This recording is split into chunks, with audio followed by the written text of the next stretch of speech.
Good morning, मैं पवन राव। आज की क्लास में आप लोगों को पढ़ाने वाला हूँ साइड परपेंडिकुलर बाइसेक्टर के बारे में।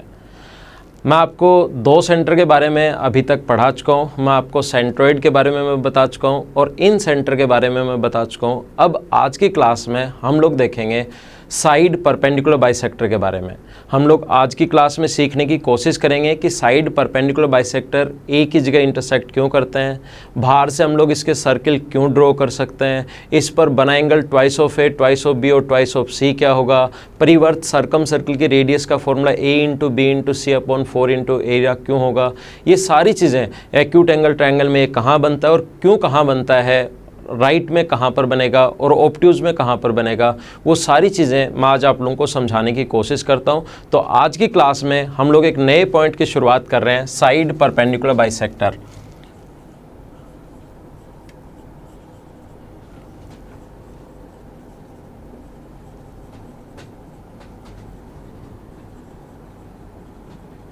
भुजा लंब समद्विभाजक हम लोग शुरुआत कर रहे हैं साइड परपेंडिकुलर बाइसेक्टर की, भुजा लंब समद्विभाजक की।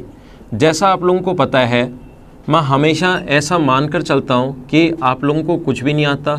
हर आसान पॉइंट मैं आपको बताऊँगा और बेसिक के साथ आप लोगों को समझाने की कोशिश करूँगा। जितने भी आसान पॉइंट्स होंगे शुरुआत एकदम जीरो से करेंगे, धीरे धीरे अपने स्टैंडर्ड को हम लोग बढ़ाएंगे।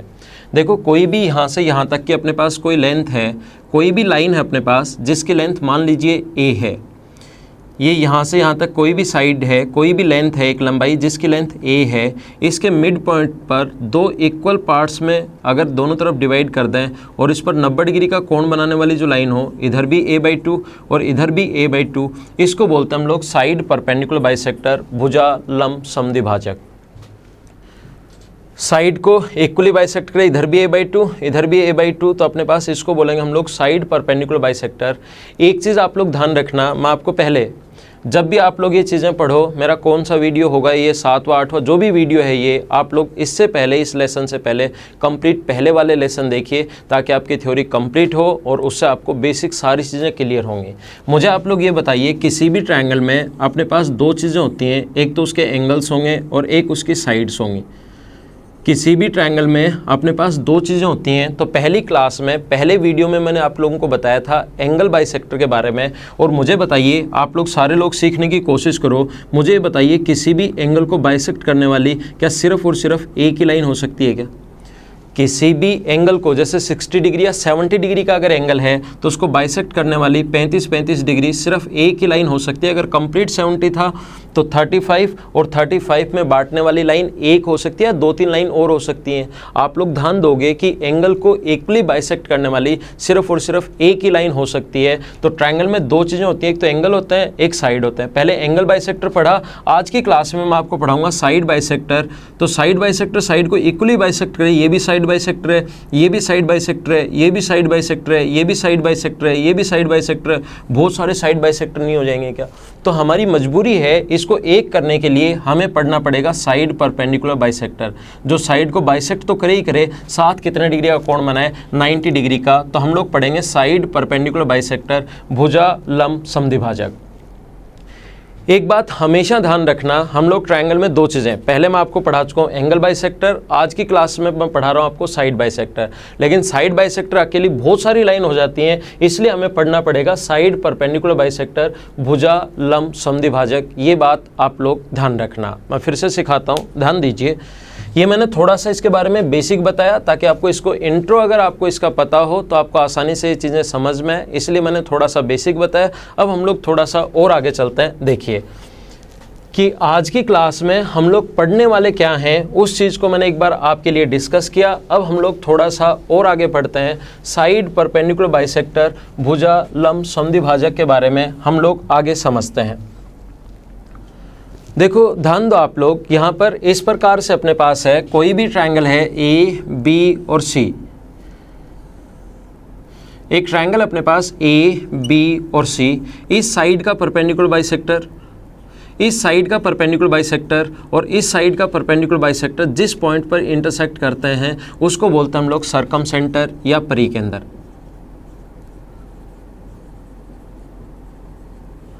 एक ट्रायंगल के तीनों साइड परपेंडिकुलर बाइसेक्टर जिस पॉइंट पर इंटरसेक्ट करते हैं उसको हम लोग बोलते हैं सरकमसेंटर या परिकेंद्र। एक ट्रायंगल के तीनों साइड परपेंडिकुलर बाइसेक्टर, जो साइड पर परपेंडिकुलर भी हो और बाइसेक्टर भी हो। बाइसेक्टर मैं बता चुका हूँ, इसको 2 इक्वल पार्ट्स में डिवाइड करेगा, 2 इक्वल पार्ट्स में डिवाइड करेगा और 2 इक्वल पार्ट्स में डिवाइड भी करता है, मतलब मिड पॉइंट भी है और परपेंडिकुलर जहाँ पर मिलते हैं उसको बोलते हैं हम लोग साइड परपेंडिकुलर बाइसेक्टर, भुजा, लंब, समद्विभाजक, और ये जहाँ पर मिलते हैं उसको बोलते हैं हम लोग सरकमसेंटर या परिकेंद्र। ध्यान रखना, सरकमसेंटर या परिकेंद्र जो होता है वो ऑलवेज तीनों साइड से इक्वल डिस्टेंस पर होता है। इसको सरकमसेंटर या परिकेंद्र हम लोग इसलिए बोलते हैं क्योंकि जो सरकमसेंटर या परिकेंद्र को सेंटर मानकर एक ऐसा सर्किल हम लोग ड्रॉ कर सकते हैं जो इसको तीनों वर्टिसेस को टच करेगा, मतलब ये तीनों वर्टेक्स से इक्वल डिस्टेंस पर होता है। और एक पॉइंट से 3 पॉइंट अगर निश्चित दूरी पर हैं, इसका मतलब ये हम लोग एक सर्किल ड्रॉ कर सकते हैं। ये चीज़ मैं आप लोगों को पढ़ाऊँगा सर्किल में। ध्यान रखना, एक पॉइंट को सेंटर मानकर एक पॉइंट से अगर 3 पॉइंट निश्चित दूरी पर, सर्टेन डिस्टेंस पर अगर हैं, निश्चित दूरी पर हैं, इक्वल डिस्टेंस पर अगर हैं, तो उसको सेंटर मानकर एक सर्किल हम लोग ड्रॉ कर सकते हैं। और सर्किल की रेडियस होगी और किसी भी वृत्त की त्रिज्या तो बराबर होती ही हैं। और आप लोग ध्यान रखना, आसान सा 12th लेवल में आया हुआ क्वेश्चन ये है कि तीनों वर्टिसेस से इक्वल डिस्टेंस पर जो सेंटर होगा उसका क्या नाम होगा, और नीचे चारों ऑप्शन दे दिए जो 4 सेंटर हैं।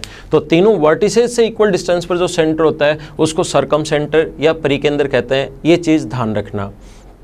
अब मैंने आप लोगों को समझाया है कि जब भी अपने पास ऐसा कोई पॉइंट आए, जब भी आप लोग समझो तो उससे रिलेटेड हम लोग हर बेसिक का हम लोग पता करेंगे। यहाँ पर अपने पास 2 क्वेश्चन बनते हैं। पहला कि ये तीनों पॉइंट, यहाँ से ये तीनों वर्टिसेस इक्वल डिस्टेंस पर क्यों होते हैं, ये हम लोग कैसे प्रूव करेंगे, पहला पॉइंट। दूसरा पॉइंट ये बनता है कि तीनों जो एल्टीट्यूड हैं ये एक ही जगह इंटरसेक्ट क्यों करते हैं, ये हम लोग समझने की कोशिश करेंगे। ध्यान दीजिए, कोशिश करना समझने की। एक बार मैं फिर से समझा रहा हूँ। इधर देखिए, अगर कभी भी यहाँ से एक साइड के मिड पॉइंट से, मान लो यहाँ पर ये इधर वाली डिस्टेंस भी x है और इधर वाली डिस्टेंस भी x है, और मिड पॉइंट पर परपेंडिकुलर अगर आप लोग डालोगे, ये चीज़ याद कर लो, ये चीज़ समझ लो। इस पर बेस्ड क्वेश्चन SSC पूछ सकता है, CDS में भी आए हुए हैं और बहुत अच्छे क्वेश्चंस भी इस पर बेस्ड बन सकते हैं। तो आप लोग इस चीज़ को याद कर लीजिए कि यहाँ पर इस प्रकार से मिड पॉइंट पर अगर परपेंडिकुलर है तो दोनों जो एंड पॉइंट हैं, ये A मान लो, ये B मान लो, इसका प्रत्येक पॉइंट चाहिए ये वाला ले लो, चाहे ये वाला ले लो, चाहे ये वाला ले लो, दोनों एंड पॉइंट से हमेशा और हमेशा इक्वल डिस्टेंस पर होगा। इक्वल डिस्टेंस पर क्यों होगा, क्योंकि देखिए ध्यान दो, कॉन्ग्रुएंसी में मैं आप लोगों को पढ़ाऊंगा कि मिड पॉइंट है ये इसके बराबर, ये वाली साइड कॉमन होने के कारण बराबर, और एक एंगल राइट एंगल है क्योंकि एल्टीट्यूड है, तो क्या S से दोनों के दोनों ट्रायंगल कॉन्ग्रुएंट हो गए क्या, और कॉन्ग्रुएंट हो गए तो बची हुई तीसरी साइड भी। कॉन्ग्रुएंसी या सर्वांग समता में मैं आपको ये वाला रूल बताने वाला हूँ। मैं फिर समझा देता हूँ कि यहाँ पर ये मान लो कोई भी पॉइंट यहाँ पर हो तो दोनों एंड पॉइंट से हमेशा इक्वल डिस्टेंस पर होता है। ये आप लोग याद कर सकते हो। क्यों होता है एंड पॉइंट से इक्वल डिस्टेंस पर, ये पहले से ही मिड पॉइंट लिया हुआ हम लोगों ने, गिवन है, ये अपने पास 90 डिग्री गिवन है और बीच वाली साइड कॉमन होने के कारण बराबर, तो S से सर्वांग सम हो जाएंगे, कॉन्ग्रुएंट हो जाएंगे, और कॉन्ग्रुएंट हो जाएंगे तो ये इसके बराबर। या आप लोग इसको ऐसे भी चेक कर सकते हो, मान लो ये यहाँ से यहाँ तक की डिस्टेंस y है, ये x है, तो पाइथागोरस थ्योरम से ये वाली distance x square plus Y square, और पाइथागोरस थ्योरम से ये वाली डिस्टेंस भी x square plus Y square. मैं आपको क्या समझाने की कोशिश कर रहा हूँ, मैं आपको समझाने की कोशिश कर रहा हूँ कि एक स्ट्रेट लाइन के मिड पॉइंट से, और ये सभी लोग पढ़ लीजिए अच्छे से, इसके मिड पॉइंट पर अगर परपेंडिकुलर अगर कभी हो तो वो दोनों एंड पॉइंट से हमेशा इक्वल डिस्टेंस पर होगा। अगर ये मिड पॉइंट पर परपेंडिकुलर है तो इसका प्रत्येक पॉइंट दोनों एंड पॉइंट से हमेशा इक्वल डिस्टेंस पर होता है। इसका प्रत्येक पॉइंट दोनों एंड पॉइंट से हमेशा इक्वल डिस्टेंस पर होगा। ये बात आप लोग ध्यान रखना, इधर वाली दूरी और इधर वाली दूरी हमेशा बराबर होगी। आपको मैंने कहा है, पहले भी बताया है, हर वीडियो में मैं आपको बताता हूं, अगर आपको एक कंप्लीट ज्योमेट्री आपको समझनी है तो मेरा जो फर्स्ट वीडियो है उससे शुरुआत कीजिए और धीरे धीरे कंप्लीट वीडियोस आप लोग देखिए। अचानक अगर फर्स्ट वीडियो में आओगे तो थोड़ी सी कम चीज़ें समझ में आएगी। आपके पास जैसा मैंने पहले बताया एक नोटबुक होनी चाहिए जिसमें आप लोग साथ साथ लिखते चलो, ताकि आपका टाइम जब वापस पढ़ो तो ज़्यादा ख़राब नहीं हो। तो आपके पास एक साथ साथ नोटबुक होनी चाहिए जिसमें आप लोग ये चीज़ें लिखते चलो, ताकि मैं अगला पॉइंट जब समझाऊं तो आपको ज़्यादा और अच्छे से समझ में आएगा।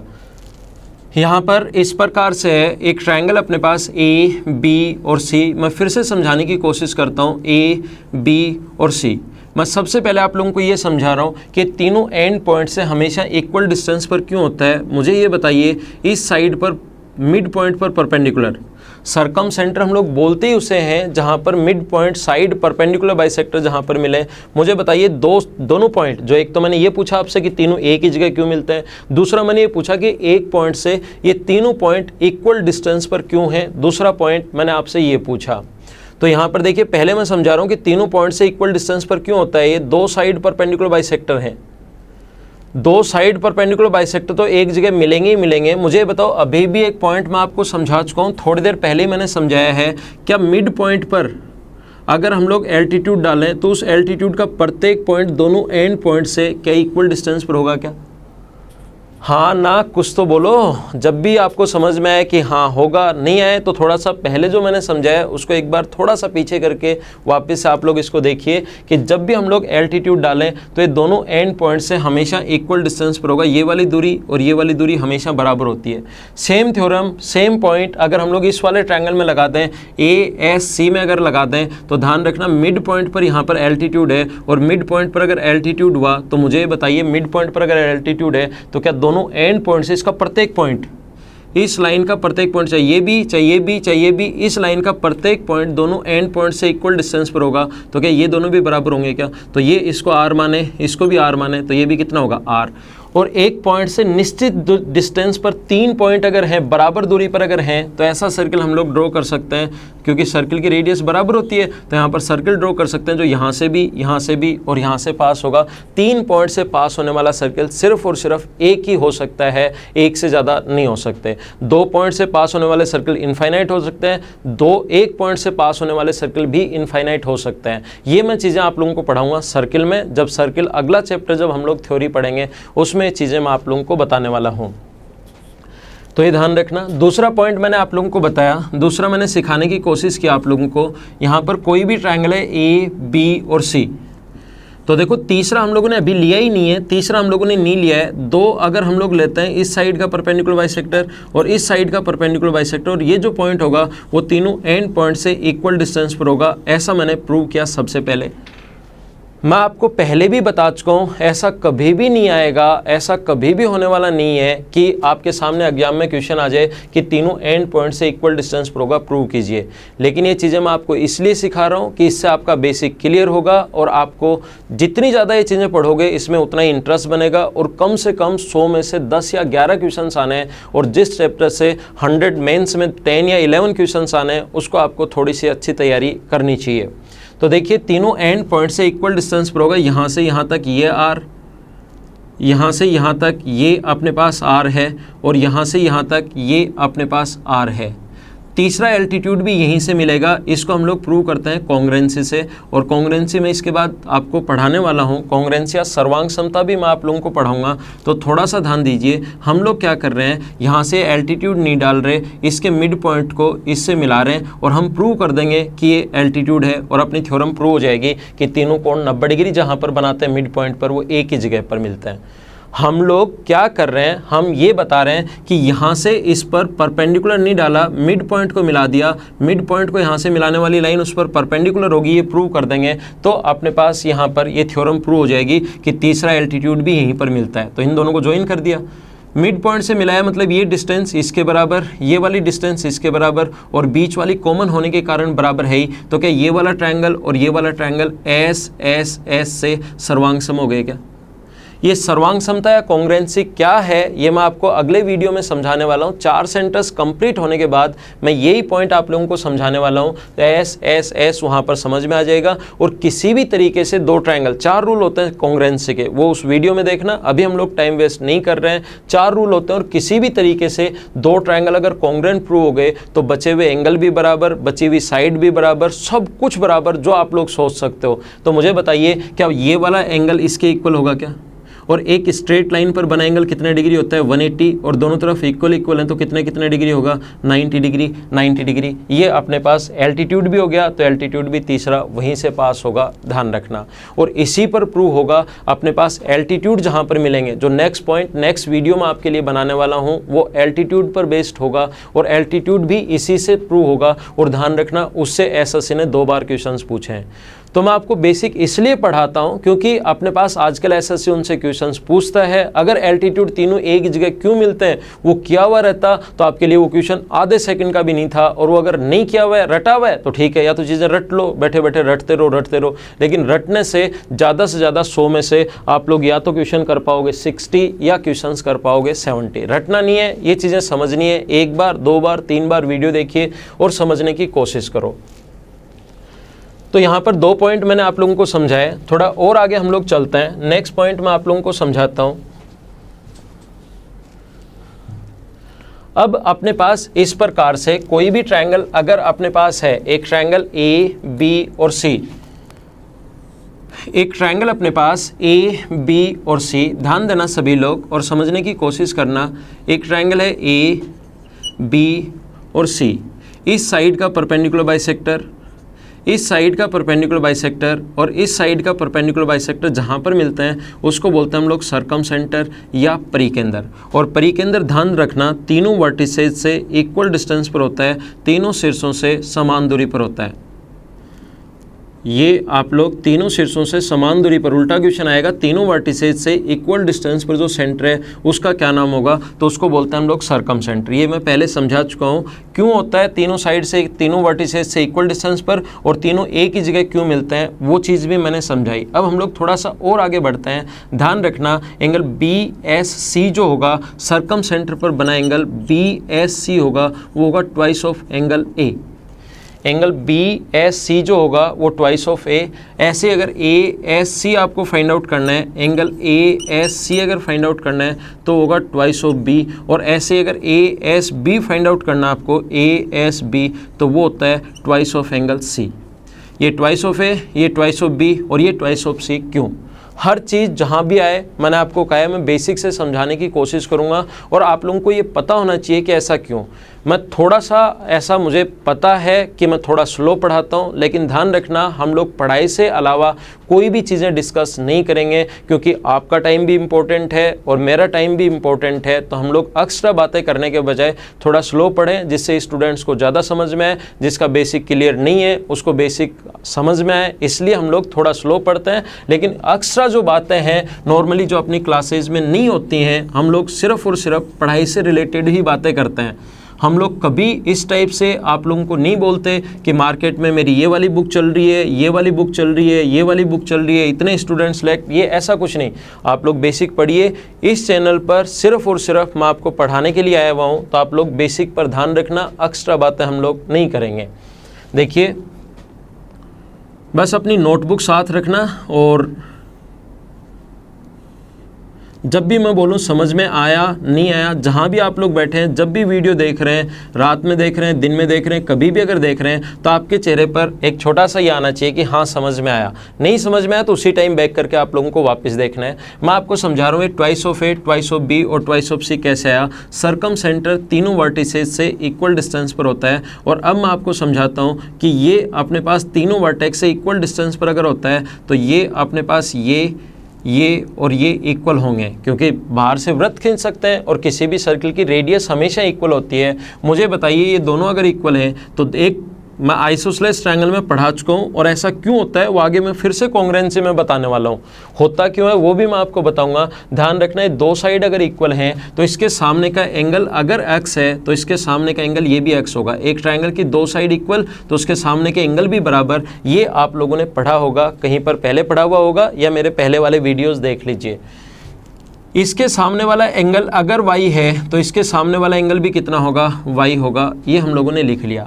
अब मुझे ये बताइए, इसको आगे बढ़ा दीजिए। Twice of A, twice of B और ट्वाइस ऑफ C आया कैसे, वो चीज़ मैं समझाने की कोशिश कर रहा हूँ। मुझे आप लोग सभी लोग मिलकर ये बताओ, इस ट्रायंगल ASC में जो एक्सटीरियर एंगल होगा वो क्या अंतः अभिमुख कोणों के योग के बराबर। पहला वीडियो याद करो, exterior angle always sum of interior opposite के बराबर होता है, याद है क्या? अगर याद है तो इधर ध्यान दीजिए, ये वाला जो एंगल होगा ये अपने पास होगा 2x, और ये जो एक्सटीरियर एंगल है ये always sum of interior opposite के बराबर, तो ये वाला जो एंगल होगा ये वाला होगा 2y।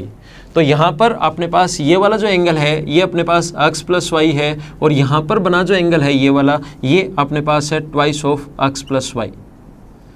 तो मुझे ये बताइए क्या सरकम सेंटर पर बना एंगल इससे डबल है क्या? और वही चीज़ मैंने लिखी है twice of A, twice of B और ट्वाइस ऑफ सी। तो ये पॉइंट आप लोग ध्यान रखना, सरकम सेंटर पर बना angle twice of A, twice of B और ट्वाइस ऑफ सी। और आया कैसे वो मैंने यहाँ पर इधर समझाने की कोशिश की है। फिर से ध्यान दो, हम लोग आगे चलते हैं नेक्स्ट पॉइंट पर।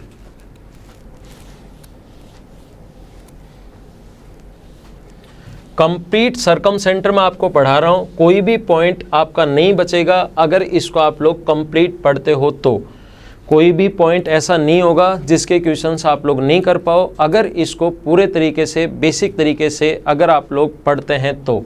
ध्यान दीजिए, सभी लोग ध्यान देना बोर्ड पर और सीखने की कोशिश करना कि इस प्रकार से अगर कभी भी एक ट्रायंगल है ए, बी और सी, इनको साथ साथ नोटबुक में मैं सिस्टमेटिक आप लोगों को पढ़ा रहा हूँ, साथ साथ नोटबुक में आप लोग लिखते चलिए ताकि वापस एक बार नोटबुक को देखते हुए वीडियो देखिए और उसके बाद वीडियो को क्लोज करो और सिर्फ नोटबुक से ही पढ़ना है, हमेशा आपके नोट्स तैयार हो जाएंगे। एक ट्रायंगल के तीनों साइड परपेंडिकुलर बाइसेक्टर जहाँ पर मिलते हैं उसको हम लोग बोलते हैं सरकम सेंटर या परिकेंद्र, और इससे एक सर्किल खींच सकते हैं जो इसके तीनों वर्टिसेस को टच करेगा, और तीनों वर्टिसेस को टच करेगा तो उसकी कोई ना कोई रेडियस होगी। और ध्यान रखना इसके सामने वाली साइड स्मॉल है, इसके सामने वाली साइड स्मॉल बी और इसके सामने वाली साइड स्मॉल सी। आप लोगों को याद होगा अंतःवृत्त की त्रिज्या का फॉर्मूला मैं आपको समझा चुका हूँ। इन रेडियस का फॉर्मूला होता है क्षेत्रफल अपॉन एस। क्यों होता है वो मैं आपको इन सेंटर में बता चुका हूँ, पिछले वीडियोस में बता चुका हूँ। यहाँ पर ध्यान रखना, परिवर्त अगर खींच सकते हैं तो इसकी भी कोई ना कोई रेडियस होगी, और इसकी रेडियस का जो फॉर्मूला होता है वो होता है A into B into C upon 4 into area. A B C क्या है? ए बी सी ट्रायंगल की साइड्स हैं, और ये अपने पास पहले भी जो डेल का साइन है ये अपने पास होता है क्षेत्रफल का निशान होता है, तो इसको हम लोग ट्रायंगल का एरिया, डेल यहाँ पर एरिया ऑफ ट्रायंगल है and A B C side of triangle है। ये जो है ये अपने पास एरिया ऑफ ट्रायंगल है, area of triangle A B C, and ये A comma B comma C जो हैं वो साइड्स ऑफ ट्रायंगल हैं, त्रिभुज की भुजाएं हैं, और अपने पास त्रिभुज का क्षेत्रफल है। अगर तीनों भुजाओं के गुणनफल में आप लोग इसका भाग दोगे 4 गुना क्षेत्रफल का तो हमेशा आपके पास परिवृत्त की त्रिज्या आ जाएगी। ये बात आप लोग ध्यान रखना। एक पॉइंट आप लोग याद रखना, हमेशा ध्यान रखना कि जब भी पॉइंट्स, जैसे यहाँ पर आप लोगों को अगर कभी लगे कि सर राइट एंगल ट्रायंगल में क्या होगी, या कभी लगे कि सर इक्विलेटरल ट्रायंगल में क्या होगी, वो कुछ मेंसुरेशन का पार्ट है जो मैं वहीं पर आप लोगों को बताऊंगा। यहाँ पर मैं इसकी ज्योमेट्री समझा रहा हूँ तो हम लोग ज्योमेट्री की बात करेंगे। जब हम लोग इसका मेंसुरेशन पढ़ेंगे कि इक्विलेटरल में क्या होगा, आइसोसेलेस में क्या होगा, राइट एंगल में क्या होगा, वो सारी चीज़ें मैं आप लोगों को पढ़ाऊँगा मेंसुरेशन में। दोनों चैप्टर जब कंप्लीट कर लोगे, और इसके जस्ट बाद मैं मेंसुरेशन की शुरुआत करूंगा, और दोनों चैप्टर जब आप लोग कंप्लीट कर लोगे, एक तो अपने पास ये वाला और एक अपने पास खुद मेंसुरेशन, तो आपके ज़्यादा पॉइंट्स क्लियर होंगे। ये आया कैसे वो चीज़ मैं आपको समझाने की कोशिश करता हूँ। A into B into C upon 4 into area, इसका जो फॉर्मूला होता है a into B into C upon 4 into area, ये आया कैसे वो मैं समझाने की कोशिश कर रहा हूँ। ध्यान रखना, मैं हर क्यों का जवाब इसलिए दे रहा हूँ आपको, बेसिक इसलिए पढ़ा रहा हूँ, इससे आपका इंटरेस्ट डेवलप होगा और एग्जाम में आपको डर नहीं रहेगा कि कुछ चीज़ें मुझे नहीं आती। आपको लगेगा कि हाँ मेरा सारा बेसिक कंप्लीट मुझे आता है, और बेसिक अगर आता तो आप घबराओगे नहीं, और नहीं घबराओगे तो हमेशा पेपर अच्छा होगा जब आपको खुद के ऊपर कॉन्फिडेंस होगा। ध्यान दीजिए, मैं आप लोगों को बताने वाला हूं, जब मैं आप लोगों को पढ़ाऊंगा मेंसुरेशन तब मैं आपको ये भी बता दूंगा कि ऐसा होता क्यों है। कोई भी ट्रायंगल की 2 साइड और बीच का कोण अगर दे तो एरिया का फॉर्मूला होता है हाफ इंटू बी इंटू सी इंटू उनके मध्य का कोण लेते हैं हम लोग साइन में। मैं आप लोगों को पढ़ाने वाला हूं, जब भी मैं आप लोगों को बताऊंगा मेंसुरेशन में ऐसा होता क्यों वो भी मैं सिखा दूंगा। 2 साइड और बीच का कोण दे तो एरिया का फॉर्मूला ये 2 साइड और बीच का कोण दे तो हाफ ए बी साइन सी, ये 2 और ये दे तो हाफ साइन ए इंटू सी इंटू साइन बी, हाफ ए इंटू सी इंटू साइन बी। दोनों साइड्स का मल्टीप्लीकेशन को इंटू करते हैं हम लोग किससे, उसके साइन से इंटू करते हैं, हाफ BC और बीच का कोण हमेशा साइन में हम लोग लेते हैं, तो उस चीज़ को हम लोग समझने की कोशिश करेंगे, ध्यान देना। और एक अपने पास साइन का रूल है, अगर आपको पता है तो अपने पास एक साइन का रूल होता है, और साइन रूल होता है A/sin A equals to B/sin B equals to C/sin C equals to 2R। ये अपने पास परिवृत्त की जो अपने पास त्रिज्या कैपिटल R है, तो एक साइन का रूल होता है अपने पास A/sin A, B/sin B और C/sin C equals to 2R। ये अपने पास साइन का रूल है। तो क्या फर्स्ट और फोर्थ से R जो अपने पास साइन A है, क्या हम लोग यहाँ से लिख सकते हैं क्या कि साइन A बराबर A/2R। साइन का फॉर्मूला हम लोग ये लिख सकते हैं, तो साइन की जगह पुट कर दीजिए हाफ इंटू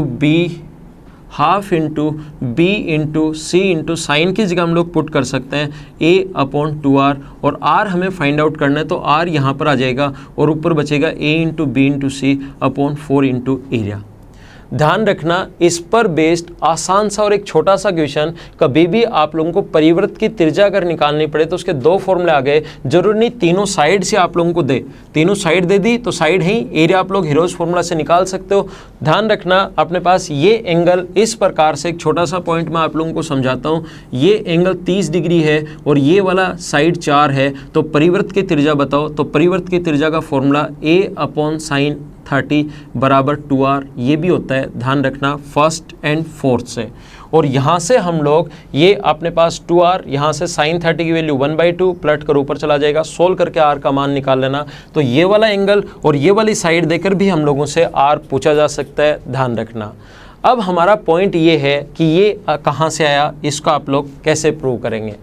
तो ध्यान रखना, आसान सा पॉइंट है ये, A/sin A, B/sin B, C/sin C equals to 2R कहाँ से आया, ये हम लोग समझने की कोशिश करते हैं। तो ध्यान दीजिए बोर्ड पर। ये सही वीडियो में आ रहा है क्या सर, बाहर तो नहीं चला गया? ठीक है, देखिए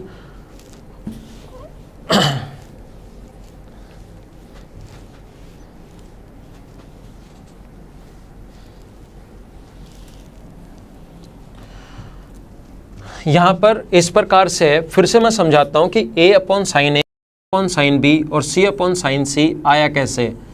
ये अपने पास कोई भी ट्रायंगल है A, B और C, इस साइड का परपेंडिकुलर बाइसेक्टर, इस साइड का परपेंडिकुलर बाइसेक्टर और इस साइड का परपेंडिकुलर बाइसेक्टर जहाँ पर मिलते हैं उसको बोलते हैं हम लोग सर्कम सेंटर। और सर्कम सेंटर पर बना एंगल, ये दूरी R है, ये यहाँ से A है, तो ये होगा A/2। ये कंप्लीट एंगल जो होता है अपने पास वो होता है ट्वाइस ऑफ A, ऐसा मैं आप लोगों को समझा चुका हूँ। यहाँ पर बना एंगल ट्वाइस ऑफ A, इधर बना एंगल ट्वाइस ऑफ B और इधर बना एंगल ट्वाइस ऑफ C। होता क्यों है वो भी मैं आपको समझा चुका हूँ। ये R है और ये R है, ध्यान रखना, एक और ये मिड पॉइंट है अपने पास और बीच वाली कॉमन होने के कारण बराबर, तो ये बराबर और एक कोण बीच वाली कॉमन होने के कारण बराबर, तो क्या S से दोनों त्रिभुज सर्वांगसम हो गए। सर्वांगसम हो गए तो total angle twice of A था, तो ये दोनों बराबर होंगे, तो इधर भी एंगल A बचेगा और इधर भी एंगल A बचेगा। अब ये S, इस वाले ट्रायंगल की मैं बात कर रहा हूँ, इस वाले ट्रायंगल में ये वाला एंगल अपने पास A है। ट्रिग्नोमेट्री में आप लोग सीखोगे, एंगल के सामने वाली साइड को हम लोग लंब बोलते हैं, परपेंडिकुलर बोलते हैं, और 90 डिग्री के सामने वाली साइड को हम लोग हाइपोटेनस या कर्ण बोलते हैं। तो यहाँ पर ये वाला जो है अपने पास हम लोग लिख सकते हैं कि साइन लंब में और कर्ण में, परपेंडिकुलर और हाइपोटेनस में रेशियो होता है साइन में, और साइन A बराबर हम लोग लिख सकते हैं लंब A/2 अपॉन कर्ण हाइपोटेनस R है, पलट कर ऊपर जाएगा, तो साइन एंगल A बराबर अपने पास आ जाएगा A/2R। ये अपना आंसर है। ऐसे हम लोग इधर प्रूव कर सकते हैं, साइन B बराबर अपने पास साइन B बराबर B/2R। ऐसे हम लोग आगे वाला प्रूव कर सकते हैं, 2R इधर आ जाएगा, A/sin A, B/sin B और C/sin C equals to 2R। अब हम लोग पढ़ रहे हैं, मुझे लग रहा है कि ये चीज़ें आप लोगों के समझ में आ गई होंगी। अब हम लोग पढ़ रहे हैं कि यहाँ पर कि पोजीशन ऑफ सर्कम सेंटर कि एक्यूट में कहाँ बनेगा, ऑब्ट्यूज में कहाँ बनेगा और राइट में कहाँ बनेगा, ये हम लोग पढ़ने की कोशिश करते हैं। और इम्पोर्टेंट है सभी लोग कोशिश करना समझने की। ध्यान दीजिए आप लोग, अगर हम लोग सबसे पहले बात करें एक्यूट एंगल ट्रायंगल की, और इम्पोर्टेंट जो है वो राइट है, अगर हम लोग बात करें एक्यूट एंगल ट्रायंगल की,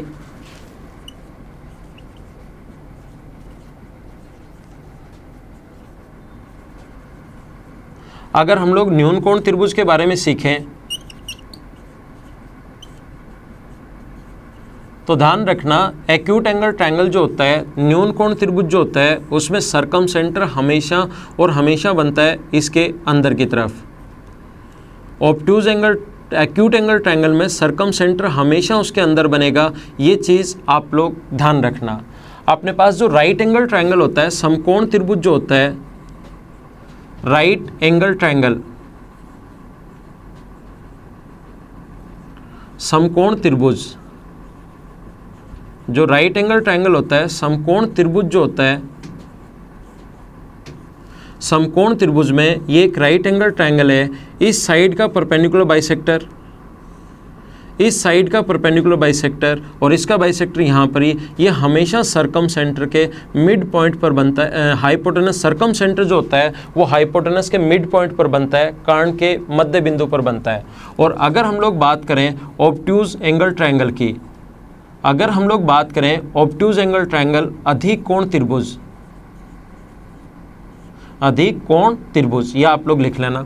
अगर अधिक कोण त्रिभुज की बात करें तो ध्यान रखना ऑब्ट्यूज एंगल ट्रायंगल में अधिक कोण त्रिभुज में इस साइड का परपेंडिकुलर बाइसेक्टर, इस साइड का परपेंडिकुलर बाइसेक्टर और इस साइड का परपेंडिकुलर बाइसेक्टर जहाँ पर मिलते हैं उसको हम लोग बोलते हैं सरकम सेंटर या परिकेंद्र, यानी ये निकल जाता है बाहर। ये दोनों तो मैंने इसके साथ समझा दिए हैं। सबसे ज़्यादा इंपॉर्टेंट जो पॉइंट है वो आपका ये वाला है, इस चीज़ को आप लोग ध्यान रखना। सबसे इम्पोर्टेंट जो पॉइंट है वो अपने पास ये वाला है, और इसको मैं एक बार वापस समझाता हूँ। पहले एक बार आप लोग लिख लेना, मैंने कहा नोटबुक हमेशा साथ रखा करो। एक बार आप लोग लिख लेना कि एक्यूट एंगल ट्रायंगल में कहाँ बनेगा, ऑब्ट्यूज एंगल ट्रायंगल में कहाँ बनेगा, ये चीज़ें आप लोग लिख लेना। और ये सबसे ज़्यादा इंपॉर्टेंट है, इसको मैं एक बार फिर से समझाता हूँ। एक्यूट में अंदर, राइट में हाइपोटेनस के मिड पॉइंट पर एक बार फिर समझा रहा हूँ, और जो ऑब्ट्यूज एंगल ट्रायंगल होता है उसमें निकल जाता है बाहर। तो इसको हम लोग समझते हैं, ध्यान देना आप लोग।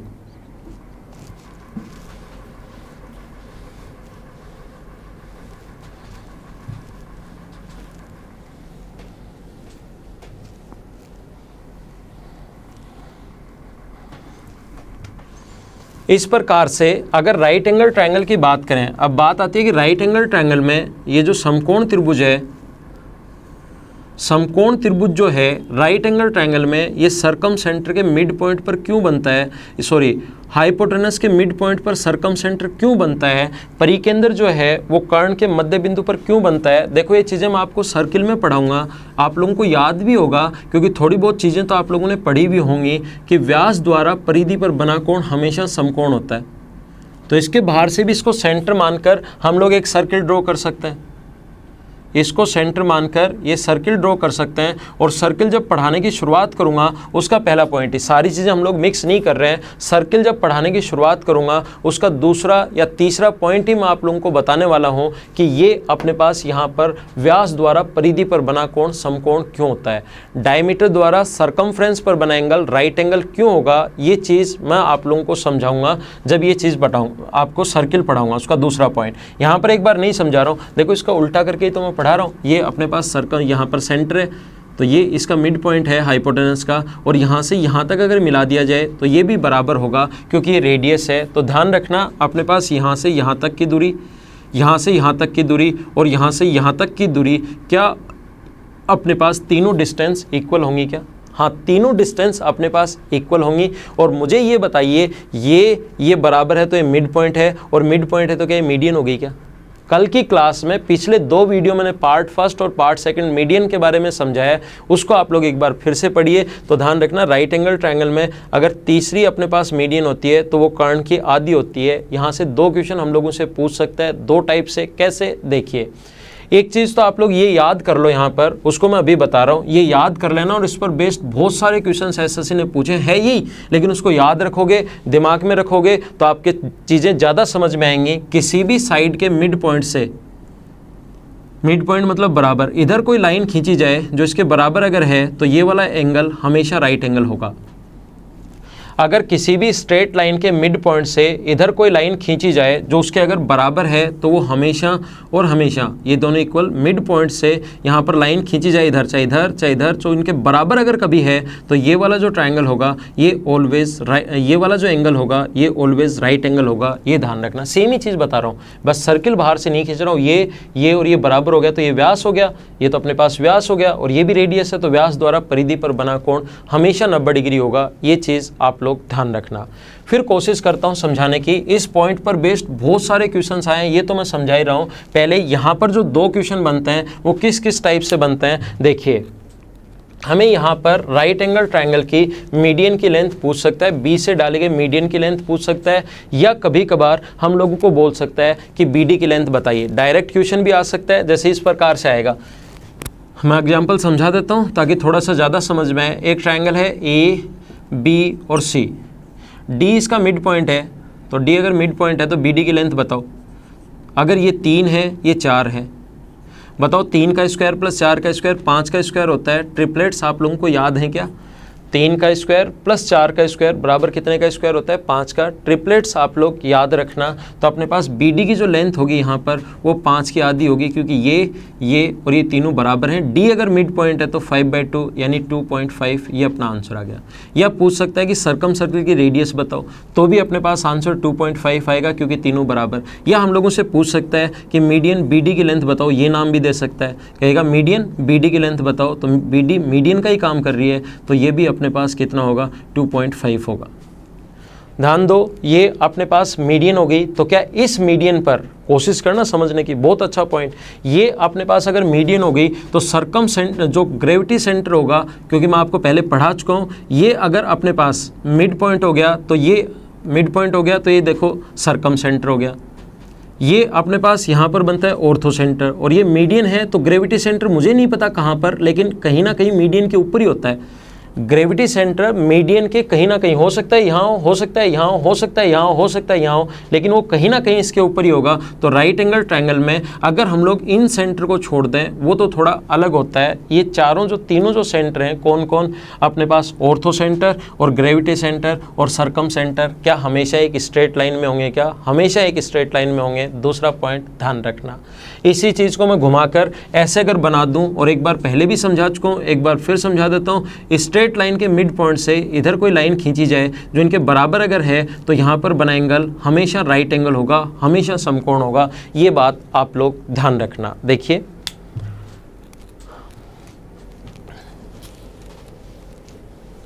इस पर बेस्ड एसएससी ने जो क्वेश्चंस, और बहुत सारे क्वेश्चन, एक नहीं, और क्वेश्चंस करवाते टाइम जब मैं आप लोगों को इसकी पहले थ्योरी में पढ़ाऊंगा और उसके बाद इसके कुछ क्वेश्चंस की मैं आप लोगों को प्रैक्टिस करवाऊंगा।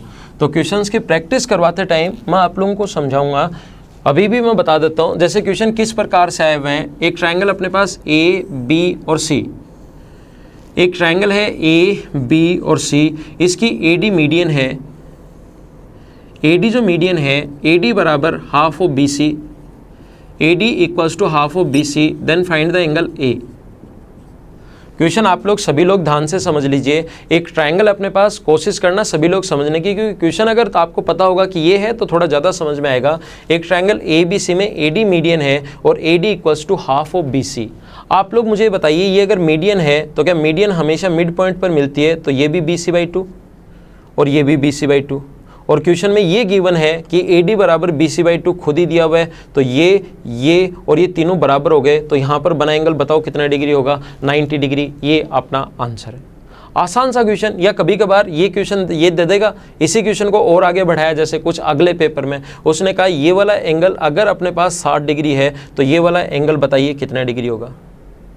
तो मुझे बताओ, ये वाला एंगल अगर अपने पास 60 डिग्री है, ये दो साइड बराबर, किसी भी ट्रायंगल की दो साइड इक्वल होती हैं, इसके सामने 60 है तो इसके सामने ये भी कितना होगा? 60। ये 60 है, ये 90 है, तो क्या ट्रायंगल का आप लोग तीसरा एंगल फाइंड आउट कर सकते हो क्या?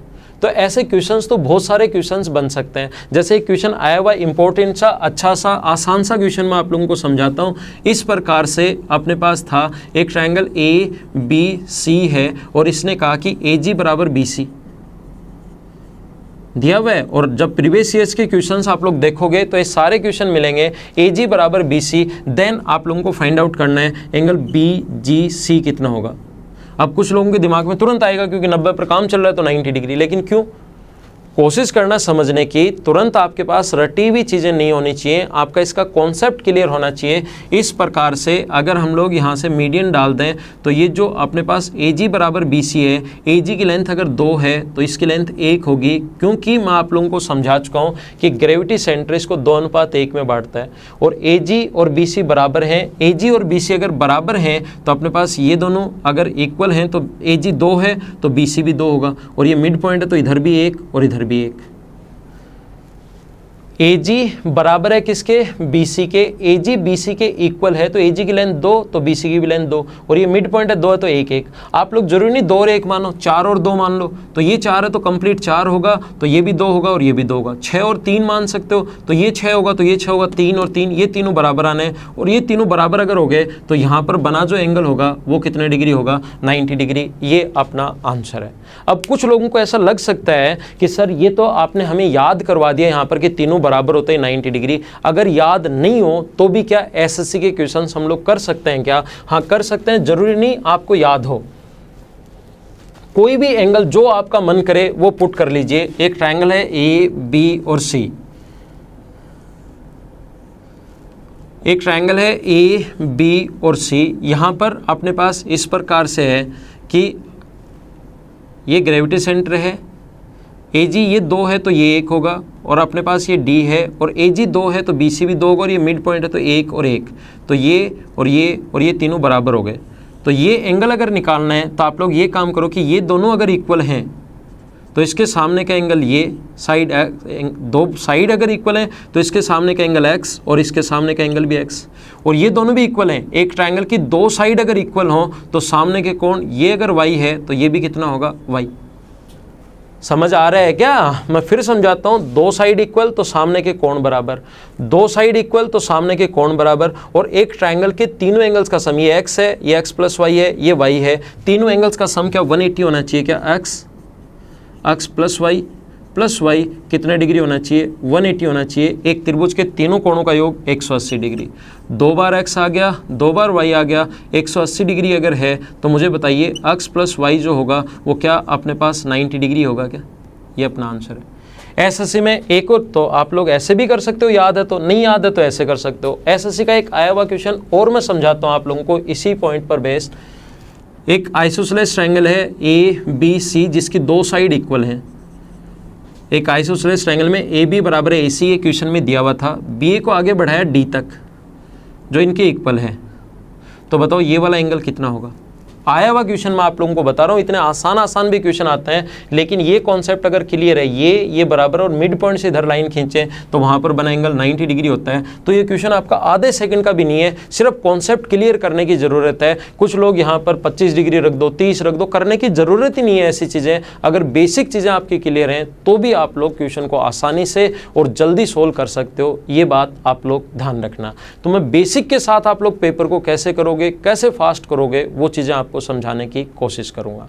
तो ये था अपना सर्कम सेंटर या साइड परपेंडिकुलर बाइसेक्टर। आज की क्लास में सिर्फ इतना ही, बाकी चीज़ें अगली क्लास में हम लोग लेंगे, और अगली क्लास में मैं आप लोगों को पढ़ाने वाला हूँ ऑर्थो सेंटर या लंब केंद्र के बारे में। वो भी एक इम्पॉर्टेंट पॉइंट है, उसको पढ़ेंगे। तो तब तक के लिए bye bye, take care, see you in the next lesson. Okay, thank you.